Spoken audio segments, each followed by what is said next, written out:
Est-ce que l'enregistrement est lancé? Hello tout le monde. Bonjour tout le monde. Salut Bonjour. Julien. Ça va très bien. L'enregistrement, oui, au départ, ça avait l'air de marcher, mais des fois, il y a un enregistrement automatique Non, qui se fait. là c'est bon, l'enregistrement est là. Bonjour tout le Super. monde, bienvenue à ce webinaire, le cinquième jeudi de la CEC depuis le début de l'année. Et le sujet aujourd'hui, c'est l'économie de la fonctionnalité et de la coopération. Donc, euh, bon, première chose, si on vous propose de vous renommer avec votre prénom, le nom de votre organisation, et si vous êtes alumni CEC, aussi le parcours que vous avez fait. Et le fonctionnement aujourd'hui, on a un enregistrement on a déjà commencé à enregistrer. Il y aura un replay qui est disponible sur la chaîne YouTube de la CEC. Je vais envoyer un mail avec le lien du replay et les points marquants de ce webinaire et aussi le lien de le livre blanc sur l'EFC dont on vous parlera plus tard. On reste avec les micros à mute. Il y aura un temps pour les questions-réponses dédiées et vous pouvez poser dès maintenant vos questions dans le chat. Et voilà, sans plus tarder, aussi avec vous aujourd'hui, il y a Éric Duverger, le fondateur de la CEC. Il y a Sophie Leclerc, qui est la coordinatrice du livre blanc EFC. Elle est aussi alumni de la CEC, de la première CEC. Et donc, ça, côté CEC. Et côté ADEME, on a Sylvain Wasserman, le président directeur général de l'ADEME, et Vincent Dargen, qui est référent de l'économie de la fonctionnalité. Et on a le plaisir d'avoir deux alumni. On a Thierry Delcourt, qui est président directeur général d'Urbaneo et qui a fait la CEC Hauts-de-France, et Laure Jarlot, qui est responsable des RSE du groupe Rossignol, et elle était participante aussi de la première CEC. Et sans plus tarder, Eric, je te laisse la main. Merci Angela, merci à tout le monde d'être ici. Je pense qu'il y a pas mal de monde dans la salle d'attente, Angela, donc tu peux libérer les fauves pour qu'ils viennent. Voilà, c'est parfait, que tout le monde puisse se joindre à nous. Ça fait hyper plaisir. On attend à peu près 200 personnes sur cette connexion. Un grand bonjour à nos alumni de la SEC qui ne lâchent rien sur leur feuille de route. Un grand bonjour aussi, on y reviendra à Sylvain et Vincent de l'ADEME. Et on veut marquer ici le soutien de l'écosystème CEC pour l'ADEME, une agence. On a beaucoup de chance en France d'avoir cette agence qui fait bouger les lignes depuis de nombreuses années, avec beaucoup de pertinence. Donc merci pour ça. Et puis les deux qui vont témoigner aujourd'hui, Thierry et Laure, mais ça on y reviendra. Et aussi un petit hommage spécial à l'équipe qui a travaillé sur le livre blanc. Alors c'est Sophie qui sera porte-parole, mais on fait le reveal aujourd'hui d'un livre blanc de la CEC sur l'EFC, ces nouveaux modèles d'affaires qui changent tout. Et c'est Sophie qui nous présentera ça puisque on vous l'enverra. Et vous allez voir que, il y a beaucoup, beaucoup de pépites, beaucoup d'inspiration dans ce livre blanc.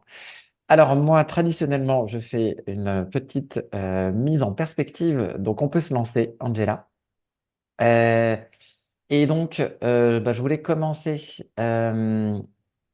par notre traditionnel sondage, une note de 1 à 10 pour savoir un peu l'état des troupes quand on se lance dans ce webinaire.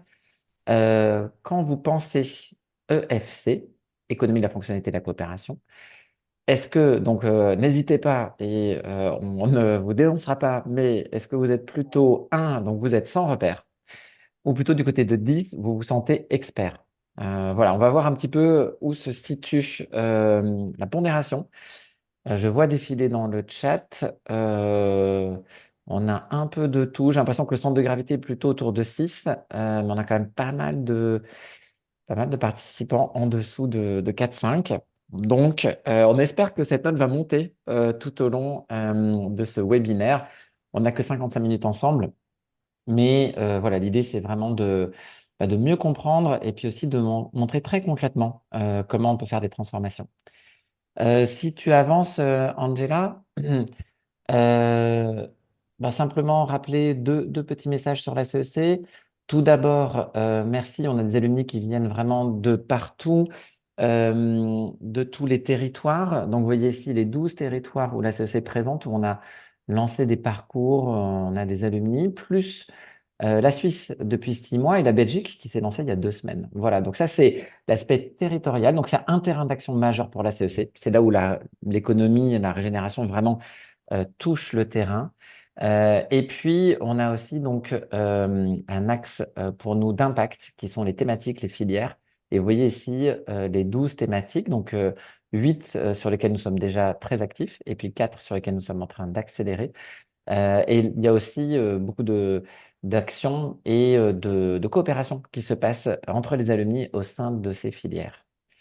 Et puis je termine, puisque tout à l'heure on avait notre AG de la CEC, on a validé notre rapport d'activité de 2025 et les perspectives 2026.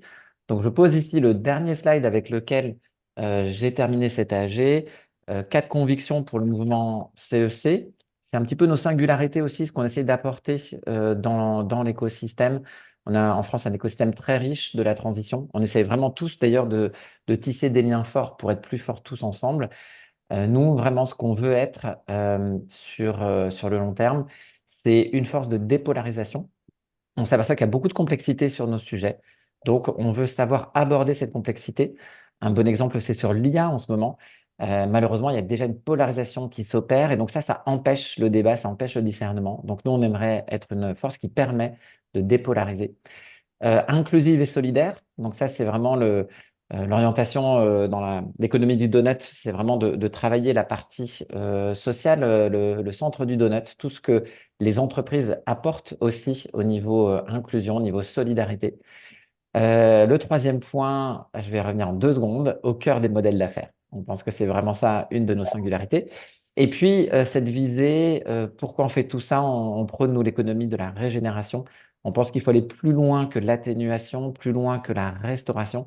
C'est vraiment se mettre en position d'avoir une biodiversité et des écosystèmes qui se régénèrent, finalement, de reconstituer des services écosystémiques. C'est vraiment ça qu'on essaye de faire. Et donc, j'ai mis cette étoile au cœur des modèles d'affaires. C'est vraiment le zoom pour aujourd'hui. Ben voilà, on le sait, une bonne stratégie RSE, c'est une stratégie qui fait pas seulement, qui cherche pas seulement à limiter les impacts, mais qui veut créer des impacts positifs. Et pour ça, il faut aller toucher les business models. Et vraiment, c'est le zoom qu'on fait aujourd'hui ensemble. Il y a de la complexité, mais pour tous ceux qui aiment le business, comment on gagne de l'argent quand on est une entreprise, c'est vraiment l'enjeu clé, c'est ça qui fait toute la différence.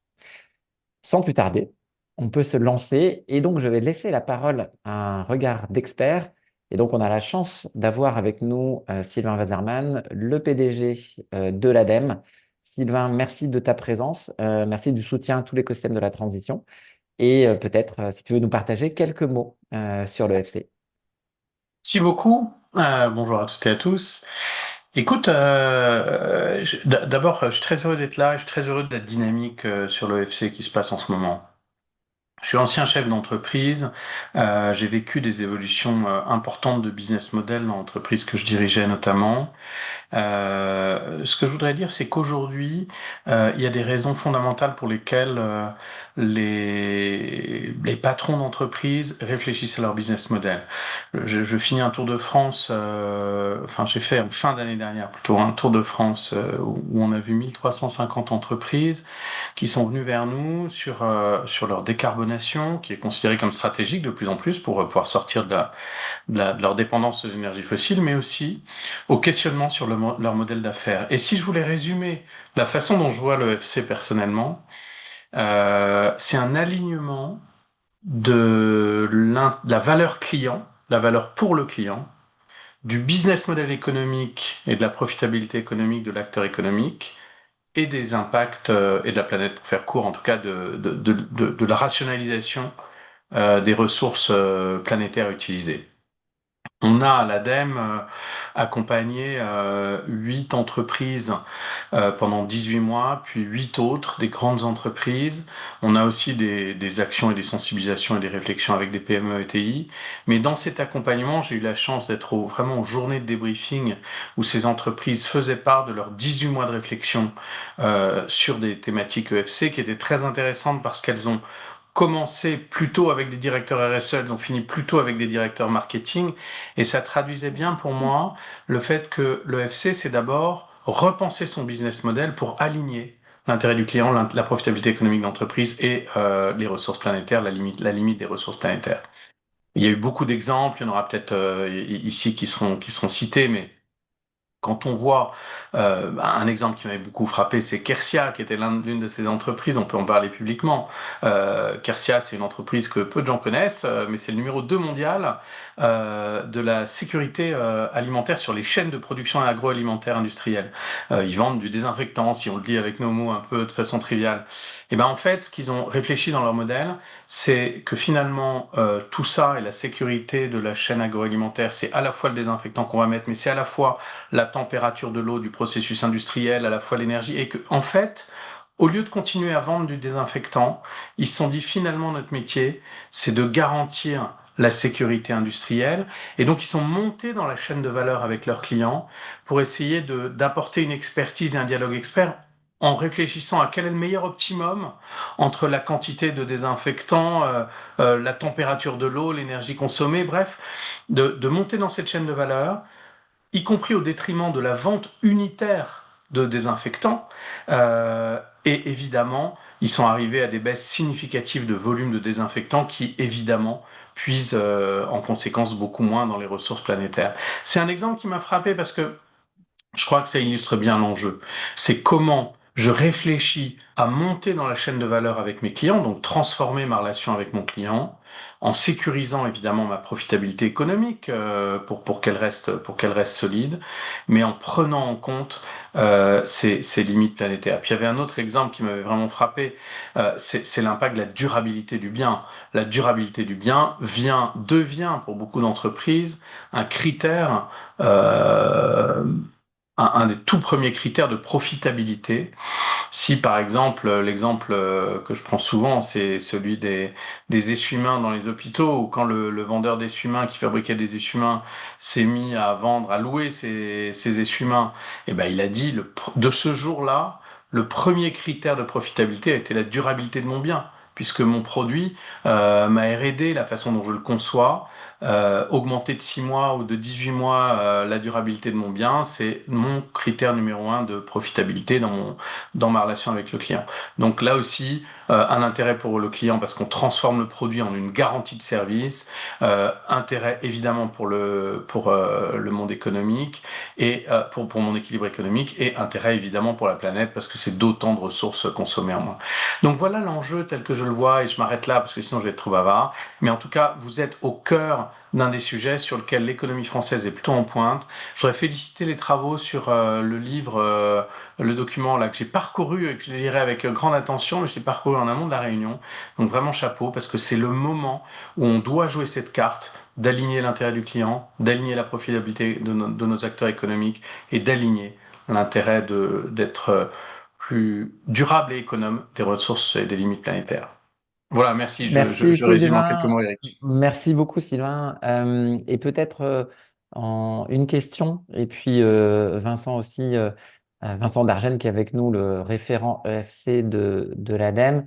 C'est finalement comment tu vois, Sylvain, vous voyez le rôle de l'ADEME dans l'écosystème, dans le monde économique, par rapport justement à comment diffuser ces nouveaux modèles économiques, et quel élan vous sentez? Est-ce qu'on est encore sur quelque chose qui est ponctuel et qui est en mode prototype, ou est-ce que vous sentez qu'il y a un mouvement, un essor et un effet d'accélération dans l'économie française? Je te passerai la parole, Vincent, mais en quelques mots, en ce qui me concerne, d'abord effectivement des sujets émergents sur lesquels on est plutôt à l'avant-garde en France, mais qui prennent de l'ampleur. On le voit notamment à partir des premiers travaux qu'on a faits, il y a une demande de créer des clubs, en tout cas de poursuivre le réseau sur le sujet. Vincent, tu pourras en parler, mais c'est un bel essor. Et puis, moi, je crois qu'en réalité, c'est pas une mode, c'est une réflexion de fond.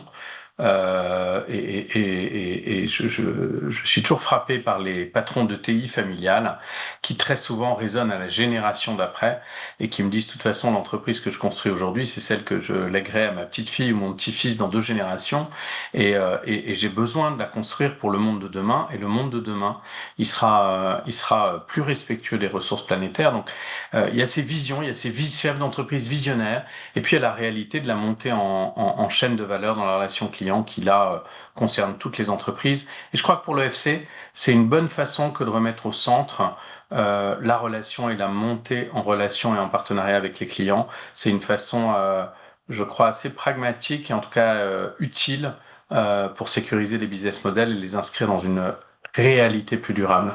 Peut-être Vincent, sur l'essor qu'on voit en région, y compris, tu peux Oui, peut-être en dire quelques mots. oui, merci Sylvain. Oui, oui, on va rester humble, mais ça accélère en effet au niveau de l'EFC. Nous, on le voit parce que ça fait une dizaine d'années qu'on accompagne avec des partenaires ce modèle économique. Euh, Nous, ce qu'on essaye de faire, notre rôle, comme tu demandais, Eric, c'est qu'on est facilitateur, on essaye d'être accélérateur, mais on ne fait pas tout seul, on le fait avec vous, on le fait avec le CJD, avec le parcours Galilée, ou d'ailleurs, on travaille ensemble avec Guillaume de la CEC. On essaie d'accélérer aussi avec le mouvement Impact France, il y a Auray, il y a la CCI. Donc du coup, voilà, nous, on essaie vraiment de faire ce rôle, on va dire, d'assembler un peu tout le monde. Et on a nos DR, nos directions régionales, qui, elles, au niveau des territoires, poussent, aident, financent, passent du temps avec des clubs régionaux, avec des aides pour des parcours collectifs pour accompagner les dirigeantes et les dirigeants, avec des aides individuelles pour la conduite du changement, pour aller pousser la trajectoire au sein de l'entreprise, la trajectoire EFC. Donc on essaye de mailler tout ça et en effet, je vois dans les commentaires surtout soutenir l'écosystème des TPE-PME. Alors on parle des grands groupes, ça accélère vraiment, mais nous, notre cœur de métier de départ, c'était les TPE-PME depuis plus de 10 ans, c'est des parcours en région. Et bien sûr que c'est le tissu économique français aussi, et que on est là depuis le début avec les TPE-PME. Et après, par contre, quand on nous parle en effet d'accélération au niveau national, bah oui, on se dit qu'en ce moment, les ministères, notamment Bercy, s'impliquent sur le FC. Il peut y avoir aussi des mouvements de parlementaires qui s'impliquent sur le FC. Pour nous, c'est des accélérateurs aussi.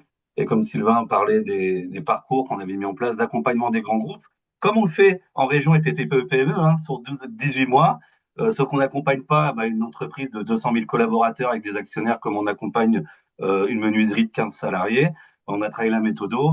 Et encore une preuve que ça accélère, c'est que on a lancé un club, là, le club Trajectoire Grand Groupe, et on refuse des entreprises. On a bloqué à 40, là, enfin 42 même, pour être sûr que maintenant ça soit lancé. Après, on les intégrera l'année prochaine.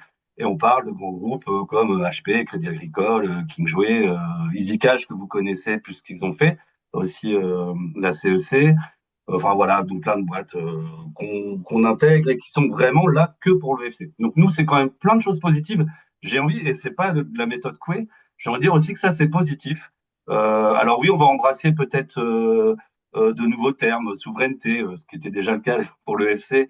Et donc si ça fait écho, tant mieux, parce qu'en effet, si on est moins sur le volume en amont, eh ben, on va être aussi moins dépendant des matières premières, donc Sylvain l'a dit, moins dépendant des flux, eau, énergie, déchets, etc., etc. Donc ça avance et soyons positifs parce que ça pousse et c'est aussi grâce à vous et grâce aux têtes de réseau comme les vôtres qu'on avance parce qu'on ne fera jamais tout seul, ça c'est clair et net. Et en effet, on va rester humble parce que là, on commence à avoir un peu de visibilité, mais il faut pousser les choses. Voilà, pour faire très Merci rapidement beaucoup. un petit tour de ce qui se fait. Merci Vincent. Et merci aussi pour la passion que toi tu mets personnellement sur ce sujet, parce que ça part aussi de là. Ben, ce qu'on me propose, c'est basculer à la séquence suivante. Donc, c'est Sophie qui va l'animer. Sophie, c'est notre copilote de la CEC dans l'Ouest. Et puis, c'est elle qui est vraiment la source de ce travail sur le livre blanc EFC au sein de la CEC. Ce livre blanc, vous allez découvrir, il y a à la fois une analyse des 1000 feuilles de route, plus de 1000 feuilles de route publiques de la CEC, où est-ce qu'on en est, une analyse méta des grandes tendances. Et puis, on a fait une méthode d'entonnoir pour se dire, tiens, si on prenait 12 cas inspirants, un peu de partout, de tous les secteurs, de toute la France, toute taille d'entreprise, pour montrer que c'est possible et aussi montrer le chemin à parcourir.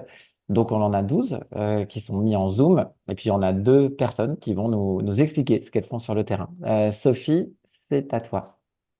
Merci Eric. Le livre blanc, on aura l'occasion d'y revenir un petit peu plus en détail effectivement juste après, mais on avait très envie de laisser la parole à deux alumni de la CEC qui se sont engagés sur ce terrain de l'EFC depuis déjà un certain temps et de manière différente parfois. Et l'idée ici, c'est à travers ce livre blanc et à travers vos témoignages de montrer que, comme on vient de l'exprimer avec le témoignage de Sylvain, effectivement, la dynamique, elle est là, elle est en marche, et c'est une réalité déjà très concrète sur le terrain. Et pour ça, donc, on a la chance d'avoir à nos côtés Laure Jarlot et Thierry Delcourt. Laure, je vais te laisser la parole en premier. Laure, donc responsable RSE du groupe Rossignol, effectivement participante de la toute première édition de la CEC.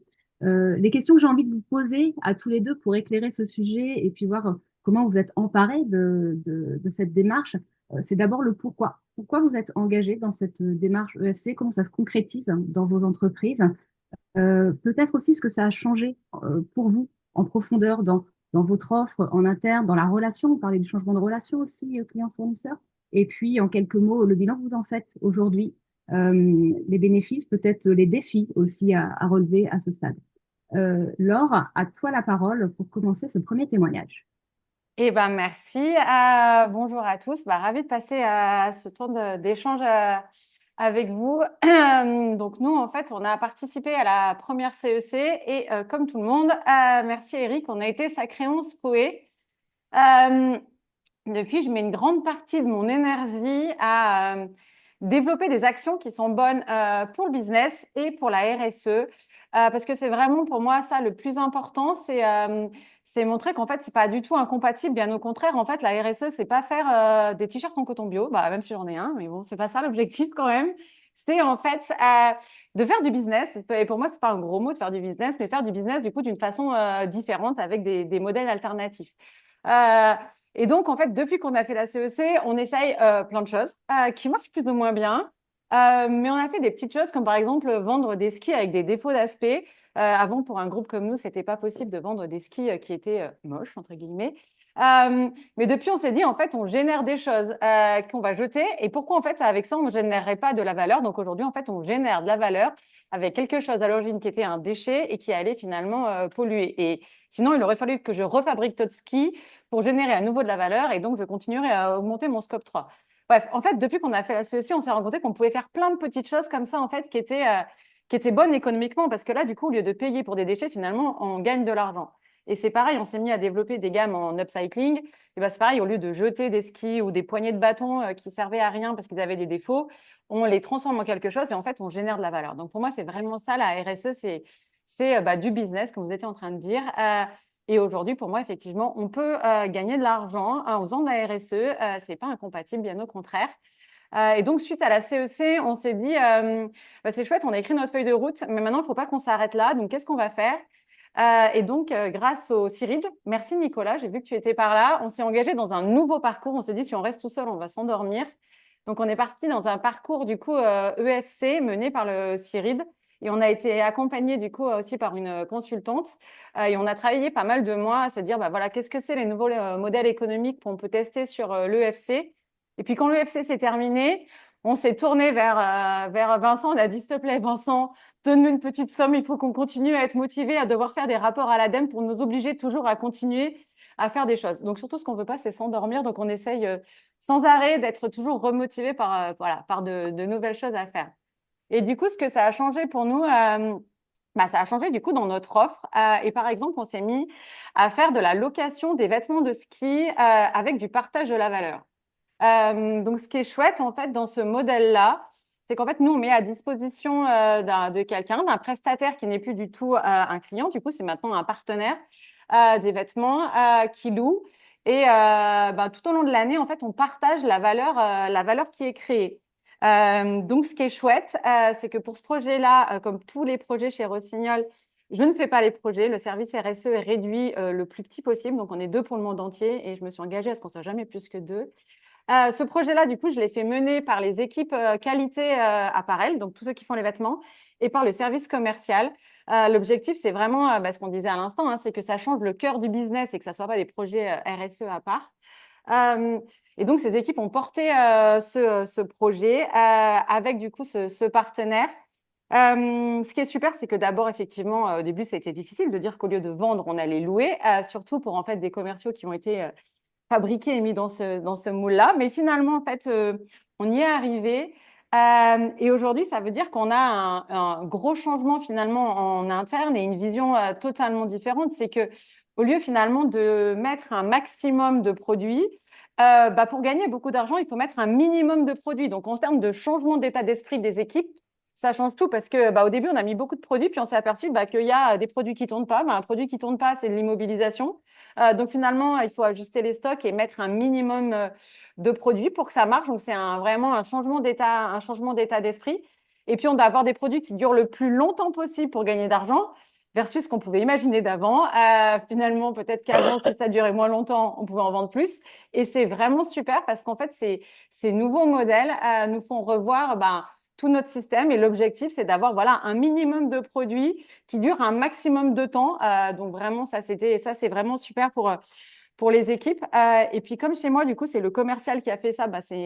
C'est mon meilleur ambassadeur parce que c'est lui qui raconte ça dans les équipes, ce qu'il fait. Et c'est pas la responsable RSE qui va expliquer que c'est super de faire de la location, c'est un nouveau modèle d'affaires. Non, c'est le commercial qui en parle aux gens en disant, nous, cette année, on a gagné ça. Et puis surtout, là, en termes de réussite, ce qui est chouette, c'est que après plusieurs années de location, plus des produits qu'on revend en seconde main, on a quand même généré plus de valeur que si on avait vendu un produit one shot. Donc ça, c'est vraiment super de montrer que ces modèles, et même en faisant du partage de la valeur, parce que du coup, on a ce modèle-là, aujourd'hui, en fait, ces modèles économiques, finalement, ils sont rentables. Donc ça, c'est vraiment, en fait, super chouette. Et avec notre partenaire, au lieu que ça soit des relations comme d'habitude, client-fournisseur, je t'appelle, combien tu en veux et c'est quoi le prix et peut-être l'année prochaine, tu seras plus avec moi, là, c'est des contrats d'engagement sur du long terme parce que si effectivement on veut louer sur plusieurs années plus vendre en seconde main, on doit signer des nouveaux contrats. Donc, en tout cas, voilà, sur ce projet-là qu'on mène et qui marche bien maintenant depuis plusieurs années, voilà, ce qu'on en tire, en tout cas, c'est à la fois en interne et en externe, vraiment de belles choses, des objectifs communs, etc.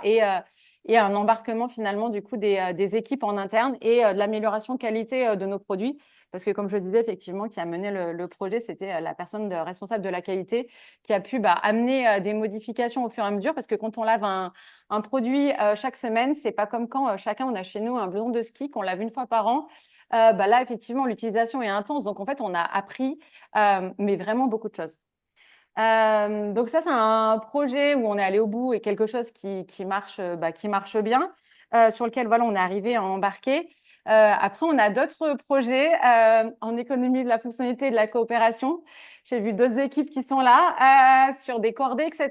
Et on a envie du coup de travailler, c'est aussi le projet qu'on a fait avec le CIRID, de travailler sur les stations en transition et comment en fait Rossignol peut accompagner sa transformation à lui et la transformation des stations en transition avec pareil des modèles différents, des modèles basés sur le partage aussi de la valeur. Alors plutôt là sur par exemple des activités été qui pourraient venir du coup en complément d'activités hivernales. Là, j'avoue que c'est plus compliqué, que du coup la coopération est plus difficile. Que ça nous a demandé en fait de travailler sur beaucoup de choses. À la fois, on a compris que la coopération, ça reposait sur des personnes et pas sur des organisations. Et ça, c'est un gros challenge parce que voilà, c'est des personnes, c'est des tempéraments. C'est quand les personnes bougent dans les organisations et quand en fait des personnes quittent les organisations, la coopération peut s'arrêter parce que finalement, c'est pas Rossignol qui coopère avec telle organisation, c'est des personnes entre elles qui s'entendent. Donc ça, on a vu que c'était effectivement quelque chose d'assez compliqué. Du coup, la coopération, c'est exigeant, c'est long, c'est humainement complexe, mais très, très enrichissant. On s'est aperçu aussi avec ce travail-là qu'il fallait vraiment qu'on adapte notre langage. Nous, quand on est arrivé dans la première station, on a voulu travailler, on est arrivé tout feu, tout flamme. Vous allez voir, on a fait la CEC, on a compris qu'il fallait faire des modèles économiques régénératifs. Du coup, on va faire de l'EFC. Vous allez voir, ça va être génial. Donc, en fait, on a perdu tous les acteurs de la station. Ils n'ont pas compris pourquoi on voulait faire ça. Et ils nous ont dit, vous êtes Rossignol, vous vendez des skis. Pourquoi vous voulez faire ça Donc, du coup, on a revu un certain nombre de fois nos offres. Au début, on a enlevé, je suis désolée, Eric, le mot régénération. Ensuite, je suis désolée pour l'ADEME, on a enlevé les mots EFC.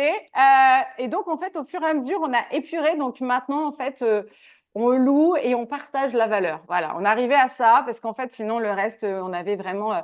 on a perdu tout le monde. Et du coup, on s'est mis à faire des offres un peu à tiroir avec différentes choses et différentes choses qu'on peut cocher pour avoir des offres plus ou moins intéressantes. Et finalement, ceux qui veulent juste louer, ils peuvent louer, par exemple, des vélos s'ils veulent. C'est des offres un peu à tiroir. Et puis, s'ils veulent avoir du service, le prix, il est un peu plus cher, mais en fait, ils peuvent cocher, avoir plus de services, le prix est différent. Et puis, ceux qui veulent vraiment full service, et du coup, on a dû s'adapter et aller, en fait, d'une manière graduelle. Sinon, en fait, on a vu que les gens qui n'ont pas l'habitude, qui n'ont pas fait la CEC, qui n'ont pas fait l'embarquement, pour eux, en fait, ça leur semble vraiment éloigné de leur business de tous les jours. Mais finalement, je crois qu'après ces quelques années à travailler sur ce sujet-là, on a gagné en tout cas en maturité, on a compris plein de choses. Voilà dans les freins. Un autre qu'on a vu, c'était du coup la contractualisation qui était aussi compliquée quand on fait des offres avec du partage de la valeur. Le service juridique m'a dit oui, bien sûr, et comment on partage la valeur et comment on fait un contrat. Donc en fait, on a dû effectivement revoir les contrats juridiques, comment finalement on sécurise ces partenariats, comment on écrit qu'on fait du partage de la valeur, comment on suit la valeur. Après, on s'est dit aussi dans quelle ligne comptable finalement on met cette valeur, comment finalement on compte la rentabilité quand on met des choses en stock et qu'on partage la valeur créée. On se pose tout plein de questions sur ces sujets-là. En tout cas, pour moi, ces freins, c'est pas des freins. En fait, c'est des grands apprentissages et ça nous fait grandir un peu tous les jours avec l'objectif que finalement, sur du plus long terme, les gens ne voient plus comme une entreprise qui vend des skis, mais une entreprise qui est capable de faire autre chose. Et ça, j'ai aussi compris qu'avant que les entreprises extérieures et tous nos partenaires puissent nous imaginer Rossignol comme autre chose que quelqu'un qui vend des skis, il faut d'abord que l'ensemble des salariés du groupe nous voient comme quelqu'un d'autre qui vend des skis. Parce que quand notre commercial prend le téléphone et qu'il appelle les stations en leur demandant combien ils veulent de paires de skis et que moi j'arrive en disant on fait de l'UFC, les gens ne comprennent pas. Donc un gros job encore à faire en interne pour faire changer la vision aussi en interne de l'entreprise. Bref, on en apprend tous les jours, on grandit tous les jours, mais on a toujours autant d'énergie pour continuer sur tous ces sujets-là. Merci beaucoup, Laure, et on sent bien l'énergie. Un grand merci. C'est déjà très riche et très concret pour illustrer l'EFC. Je vois des premières questions qui arrivent. On va se garder un petit temps juste après le témoignage de Thierry pour répondre à vos questions. Et puis peut-être tu peux commencer à répondre aussi dans le chat éventuellement. Thierry, je pense que ton témoignage il va être très complémentaire.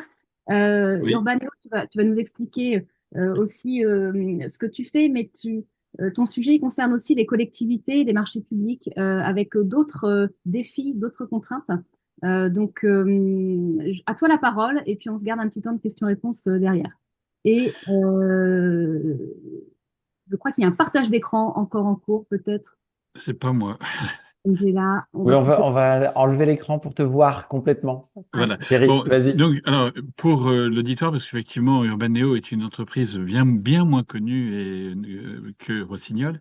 Urbaneo fait du mobilier urbain, des abribus, des poteaux d'arrêt de bus, des abris vélos et du mobilier de covoiturage. Aujourd'hui, alors à l'origine, quand j'ai repris cette entreprise il y a 24 ans, on ne faisait que la maintenance du mobilier urbain. Quand je l'ai acheté, en fait, on faisait ce que Deco ne voulait plus faire, c'est-à-dire que Deco, son métier, c'est de faire de la pub, et donc il mettait des mobiliers urbains pour afficher. Nous, notre positionnement, c'était de faire la maintenance des mobiliers urbains non publicitaires. Et donc, on a été amené à gérer la fin de vie des mobiliers urbains. Et gérer la fin de vie, c'est pas toujours très glorieux parce que il y a des produits qui n'étaient pas recyclables. Il y avait des choses donc on était obligé de détruire, de brûler. Des toits en fibre de verre, c'est pas génial. Et même si on arrivait à recycler le verre et l'acier, c'était pas très satisfaisant. Et donc, quand on s'est mis à concevoir les mobiliers, ma première démarche a été de me lancer dans l'éco-conception. Donc là, on est en 2007. Vous voyez, ça date un peu. Et dans l'éco-conception, et on a sorti un premier abribus éco-conçu qu'on a voulu présenter dans les marchés publics, avec cette logique qui était effectivement d'un impact environnemental beaucoup plus faible. Et puis, ça n'a pas suffi parce que dans les marchés, à la même époque, nos concurrents s'étaient lancés dans une démarche inverse ils inventaient l'obsolescence programmée dans le mobilier urbain parce que dans les marchés publics, la première contrainte, c'est le prix. Et donc, pour faire moins cher, ils faisaient du moins durable. Alors que nous, au contraire, notre ambition, c'était de pouvoir proposer des mobiliers extrêmement durables. même si, enfin, ça peut paraître bizarre, parce que mon premier métier, c'était de remplacer des vitres dans les abris. Et à partir du moment où je fais des abris qui sont plus durables, je remplace moins de vitres. Donc, par nature, je scie la branche sur laquelle je suis assis. Mais ça, c'était pas le moindre des paradoxes, parce que donc on s'est lancé dans cette logique d'éco-conception. On a réussi, on a été primé même pour ça, pour cela par les ministères. Et puis, mais ça n'allait pas parce que ça ne me suffisait pas, parce qu'en fait, j'étais obligé de lutter sur un argument en prix et ça ne fonctionnait pas. Et en 2013, j'ai eu l'opportunité, dans une réunion de la CCI à Lille, de rencontrer Atemis, donc cabinet de recherche sur l'économie de la fonctionnalité. Et en gros, il avait modélisé le modèle d'affaires que moi j'aurais voulu mettre en place, mais j'en étais absolument incapable. Alors, ça a été à l'époque où dans la région Hauts-de-France, à l'époque, il y a REF 3, la CCI, et donc d'ailleurs même Vincent Dargène, on a commencé ensemble, hein, l'EFC. Voilà, j'ai suivi un parcours d'accompagnement 2013-2014. On a défini un business model qui, transformant en fait la vente de fournitures, la fourniture et pose de mobilier urbain ou la maintenance de mobilier urbain, voulant transformer notre métier comme étant proposé aux collectivités de prendre en charge l'accueil, le confort, l'information au point d'arrêt, de manière globale. Et en fait, alors on s'est un peu cassé les dents, faut pas se voiler la face. On a eu quelques marchés, je dirais, en EFC pur, c'est-à-dire où on arrive à louer les mobiliers, entre guillemets, plus les prestations de services. Et mais des contraintes administratives, j'y reviendrai si nécessaire, font que, en fait, ce modèle-là est très compliqué à mettre en place dans les collectivités territoriales. Et en fait, on a fait un pas de côté et on a développé une stratégie servicielle globale.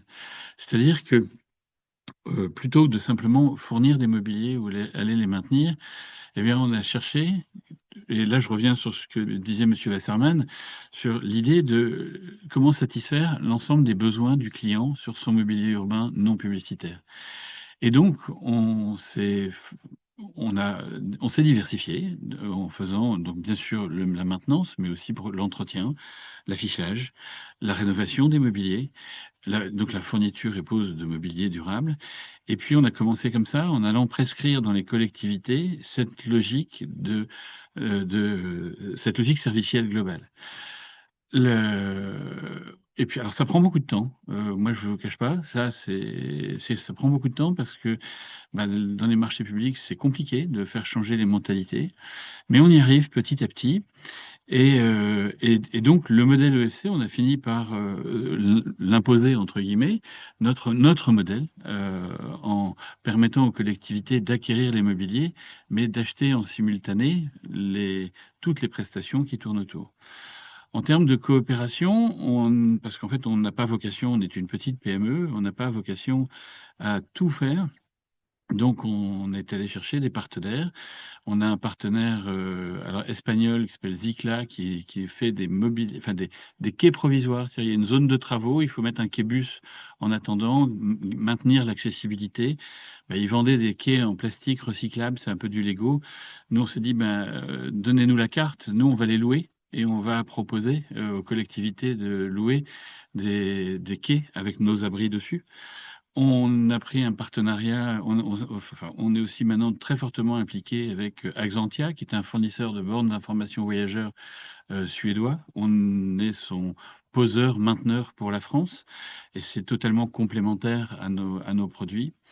Le dernier, qui démarre fort, Blablacar Delhi, qui eux ont l'application de covoiturage. Nous, on a le mobilier d'accueil, et ensemble, on a vocation à créer des lignes de covoiturage hybride, c'est-à-dire avec cette possibilité de réservation, mais sur une ligne.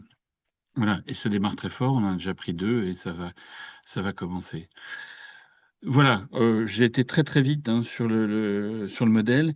Aujourd'hui alors, qu'est-ce que ça a changé? Qu'est-ce que l'EFC a changé pour nous? Un positionnement stratégique qui est allé exactement à l'inverse de ce que font nos concurrents. Et c'est pour ça qu'on se développe beaucoup plus vite qu'eux. Voilà.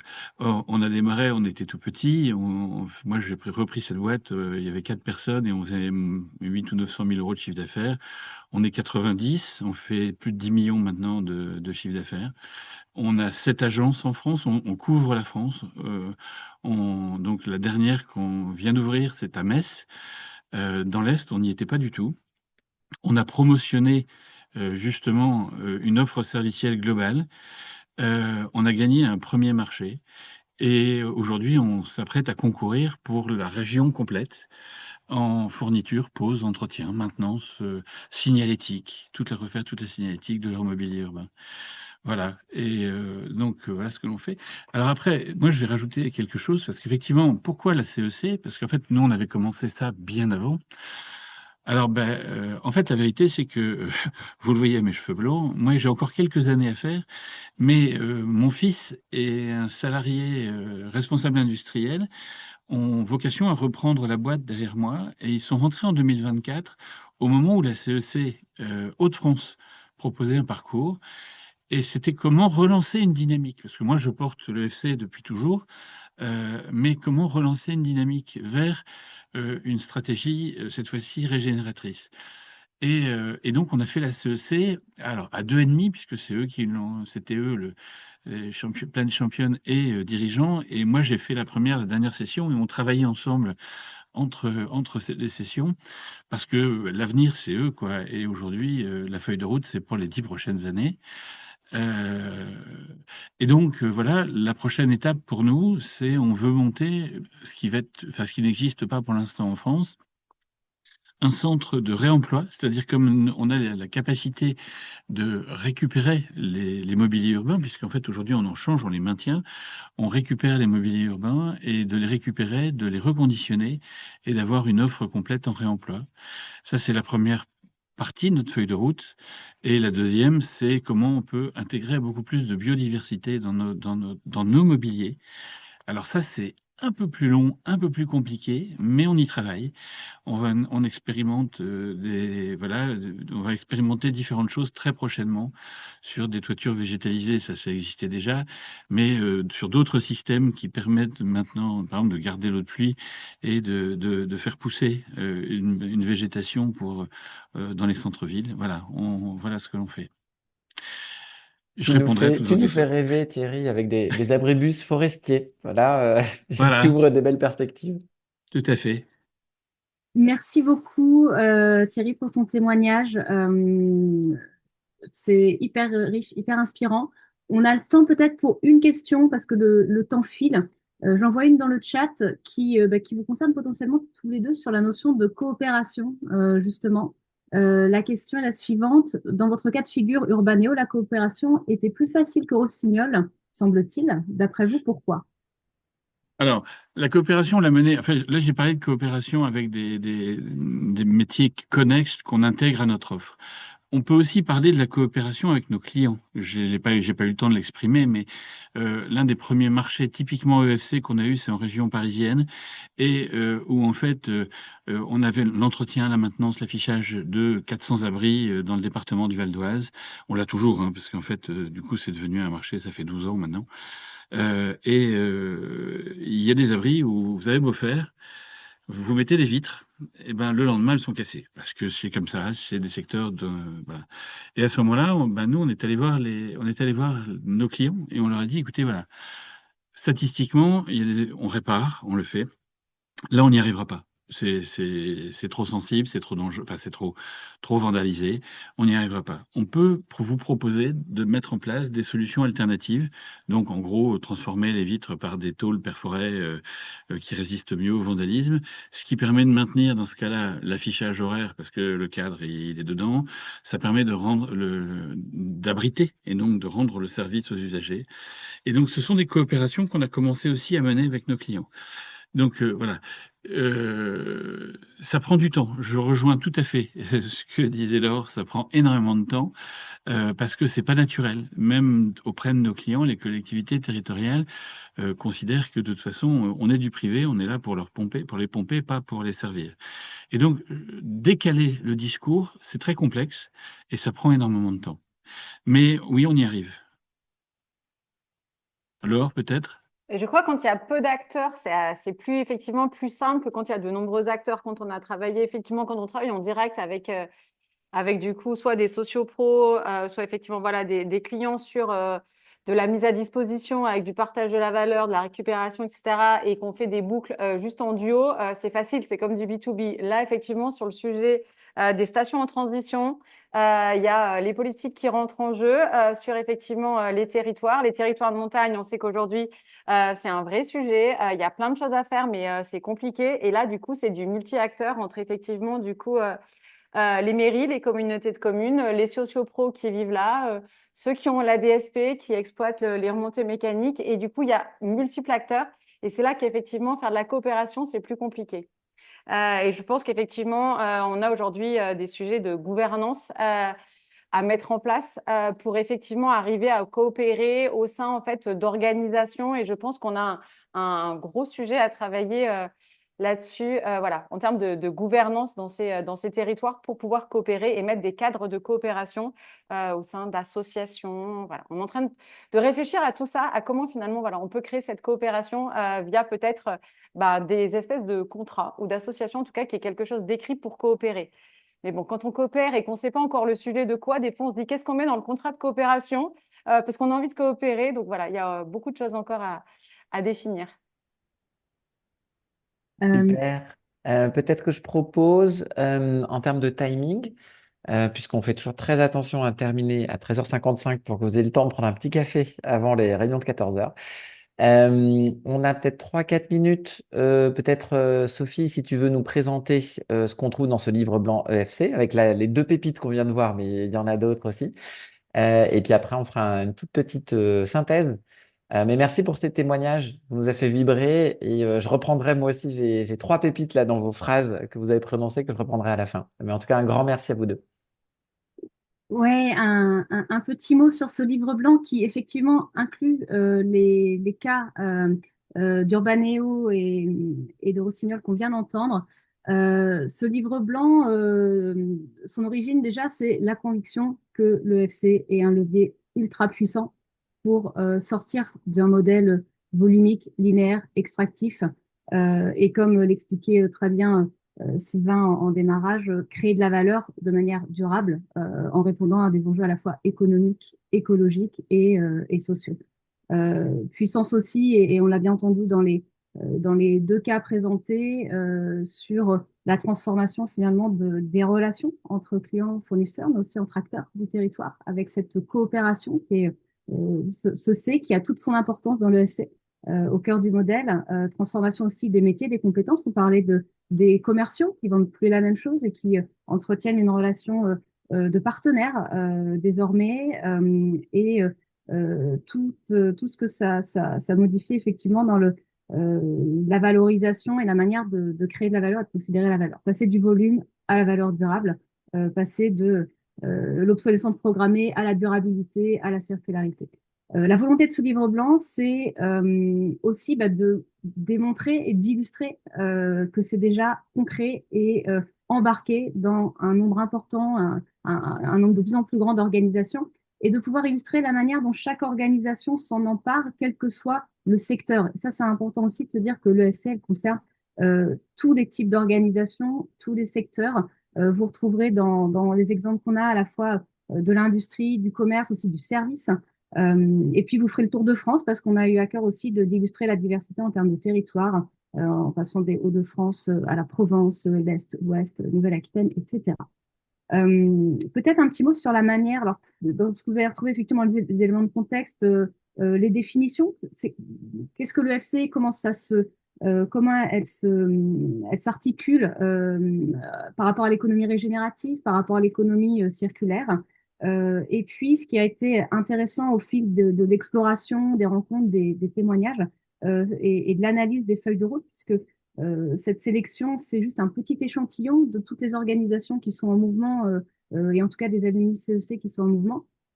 Parmi les plus de 1000 feuilles de route identifiées, l'analyse notamment sémantique a permis de faire ressortir un certain nombre d'organisations qui étaient déjà engagées sur le chemin de l'EFC. Je trouve que ce qui est super intéressant de vous partager ici, c'est que ce chiffre, effectivement, il augmente. Donc là, on note que c'est environ 9% des feuilles de route, donc depuis le démarrage, hein, sur les 1000 et quelques feuilles de route, qui s'embarquent sur le chemin de l'EFC à travers les engagements qui sont inscrits et publics. Et sur la dernière promotion, on est à 15%. Donc c'est vraiment une tendance qui grandit et une dynamique qui est de plus en plus forte. Ce que vous retrouverez dans les différents cas, on va l'exemplifier avec Urbaneo, c'est voilà, le rappel de l'activité, de la problématique, l'extrait du cap et les engagements avec des chiffres concrets, et puis la manière dont le FC se traduit, comment on passe d'un modèle de vente de produits à un modèle d'usage ou de performance d'usage, comment cette notion de durabilité, d'éco-conception, de réparabilité, de seconde main qu'on évoquait là, elle se traduit également, la place de la coopération et puis d'autres impacts que l'on peut retrouver impact d'influence, impact sociétal également. Et puis on a eu la chance de travailler avec l'ADEME aussi et de bénéficier du regard d'expertise de l'ADEME sur un certain nombre de cas. Vous pouvez même un édito signé par l'ADEME pour ce livre-là. Voilà, donc petit salut aussi à l'équipe Impact de la CEC qui a travaillé sur le sujet et qui a contribué à rendre disponible ce livre blanc et à l'équipe Résonance qui vous le rend disponible d'ores et déjà sur le site de la CEC. Donc il est téléchargeable. On va vous mettre le lien aussi dans le chat. N'hésitez pas à partager. Trop bien.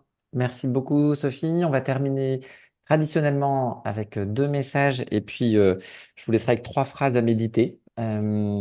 Donc, prochain pas, eh bien, tous nos alumni, on vous rappelle, on a déjà plus de 600 alumni qui sont en connexion, mais vous avez un espace membre CEC rien que pour vous, avec un annuaire, tous les webinaires, les liens, les replays, nos événements, les ressources clés. Donc, on va mettre ce livre blanc dans les ressources clés. Et puis, votre feuille de route que vous pouvez aussi bonifier parce que votre stratégie bouge et donc vous pouvez le retranscrire dans vos nouvelles feuilles de route. Donc voilà, n'oubliez pas de profiter de ça. On a d'excellents retours. Et plus vous êtes nombreux, plus l'effet réseau va fonctionner. Le message d'après, c'est à vos agendas. Donc on avance. On a vraiment de plus en plus de monde dans ces jeudis de la CEC. Je vais juste vous parler peut-être de deux moments forts qui vont arriver. Le 16 juillet, sur ce même horaire, c'est un jeudi, on aura Clara Deletraz qui va venir sur l'art de la dépolarisation. On pense que c'est très important. C'est la spécialiste en France sur ce sujet. Donc, elle nous fera une masterclass sur comment se confronter sans s'affronter. On pense que la société a besoin de ça et aussi dans le monde économique. Et puis le 24 septembre, on va faire une première. On aura Clément Caudron, qui est le responsable du Shift Project, donc sur le plan robuste pour l'économie française, avec un débat avec Olivier Hamon sur justement la robustesse pour notre économie. Donc voilà, deux dates vraiment à prendre, 16 juillet et 24 septembre. Et puis je termine avec ces trois phrases, moi, qui m'ont marqué, et puis je vous laisserai mettre dans le chat ce que vous avez retenu. Moi, la première, c'est cette expression de dire au début, on a l'impression de scier la branche sur laquelle on est assis quand on touche à son modèle d'affaires volumique. Donc voilà, c'est passer cette peur de scier la branche. Et puis, ce que tu as dit là, le positionnement stratégique à l'opposé de nos concurrents fait qu'on se développe beaucoup plus vite que eux. Donc vraiment, voir l'EFC comme un avantage stratégique à prendre. Et puis cette phrase, cette pépite de l'or à méditer. La coopération repose sur des personnes, pas sur des organisations. Donc prendre soin des liens humains, de la convivialité, c'est ça qui crée les conditions de la coopération. Voilà, merci beaucoup pour votre présence, Sylvain, Vincent, toutes les équipes. Et je vous propose de mettre dans le chat les phrases, les pépites que vous retenez de ce moment qu'on vient de passer ensemble. Et puis voilà, 13h55, on est dans le timing. Merci à tout le monde. Merci aussi pour vos réactions dans le chat.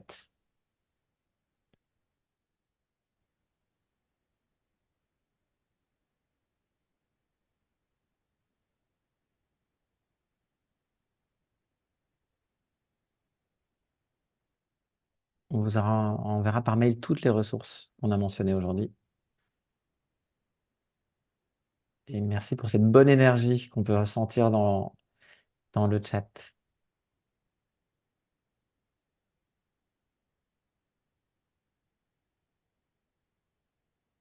Je crois que les statistiques vont continuer à augmenter, hein, Vincent. 15% de l'essai dans les entreprises, dans les feuilles de route. Objectif 50% dans 2 ans. Allez, c'est vendu. On part sur une exponentielle. Merci en tout cas pour tout, hein.